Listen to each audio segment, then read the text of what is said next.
Good morning বন্ধু বান্ধৱীসকল, কি খবৰ আপোনালোকৰ? ভালনে? আশা কৰোঁ আপোনালোক ভালে আছে। আজি মই ঘৰতে বনাব লৈছোঁ পটল আৰু চয়াবিনৰ এটি টেষ্টি ৰেচিপি। বলকচোন দেখা যে আপোনালোকক মইনো কেনেদৰে বনাইছোঁ। এনেদৰে কেতিয়াবা আপোনালোকক বনাই পিনি খাই চাবচোন, খাবলৈ বহুত সোৱাদ হয়।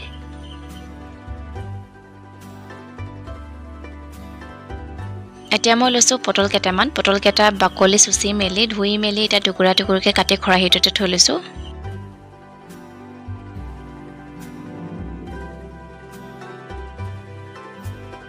এয়া পটলখিনি কটা হৈ গ'ল। এতিয়া মই পিঁয়াজ এটা টুকুৰা টুকুৰি কাটি ল'লোঁ প্লেটখনতে। আৰু এখন প্লেটত নহৰু আৰু আদা উলিয়াই লৈছোঁ। এইখিনি মই খুন্দনাতে খুন্দি ল'ম। আৰু বাতি এটাতে চয়াবিন তিয়াই মেলি থৈ দিছিলোঁ, এইখিনি ধুই মেলি বাতিটোতে থৈ লৈছোঁ। এতিয়া মই কেৰাহীখনতে তেল ঢালি লৈছোঁ।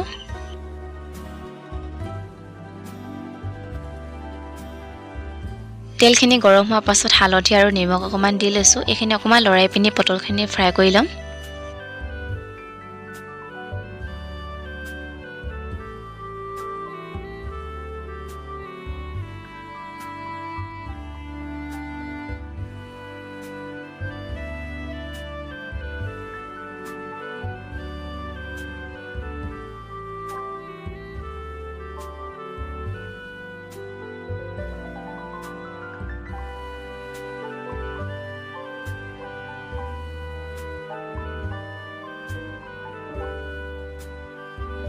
পটলখিনি অকণমানতে ফ্ৰাই কৰাৰ পাছত মই এতিয়া বাতি এটাতে কাঢ়ি লৈছোঁ।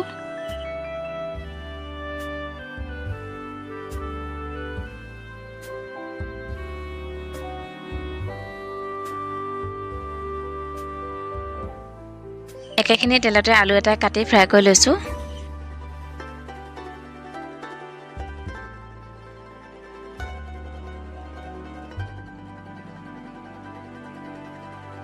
আলুখিনি ফ্ৰাই কৰা হৈ গ'ল। এইখিনি মই কাঢ়ি লৈছোঁ বাতি এটাতে।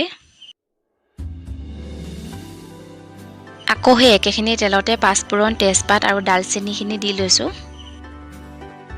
ইয়াত মই জলকীয়া দিয়া নাই, আপোনালোকে যদি দিবলৈ মন কৰে দি দিব পাৰে। প্লেটত কাটি থোৱা পিঁয়াজখিনি মই কেৰাহীখনতে দি ল'লোঁ। এইখিনি অকণমানতে ভাজি ল'ম।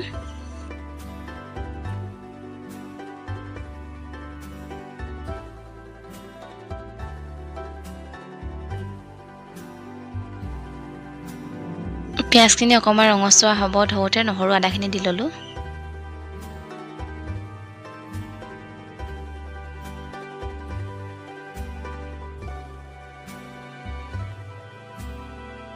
আদা আৰু নহৰু কেঁচা গোন্ধটো যোৱাৰ পাছত ইয়াতে মই নিউটেলাখিনি দি লৈছোঁ।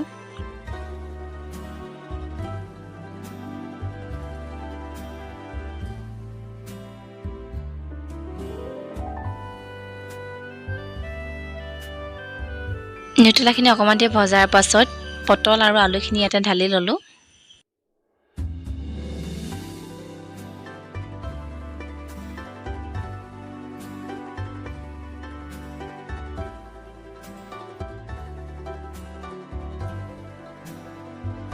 এইখিনি অকণমান দেৰি ভজাৰ পাছত ইয়াতে মই কাশ্মীৰী লাল মিৰ্চ, ধনিয়া পাউডাৰ আৰু চব্জি মছলাখিনি দি লৈছোঁ। বেছি মছলা দিয়া নাই, আপোনালোকে যদি দিবলৈ মন কৰে দি দিব পাৰে।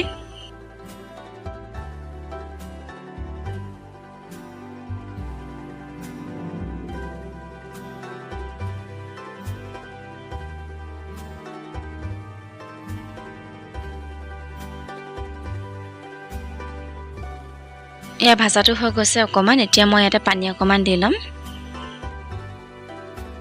পানীখিনি দিয়াৰ পাছত ঢাকনখন দি মেলি অকণমান দেৰি উতলিবলৈ দিম।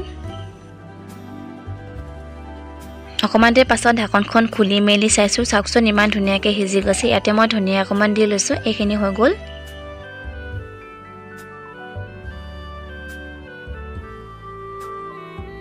এইখিনি এতিয়া মই নমাই লওঁ বাতি এটাত। এই ভিডিঅ'টো যদি ভাল পালে লাইক, কমেণ্ট, শ্বেয়াৰ, ছাবস্ক্ৰাইব কৰি দিবলৈ আজিলৈ বাই বাই।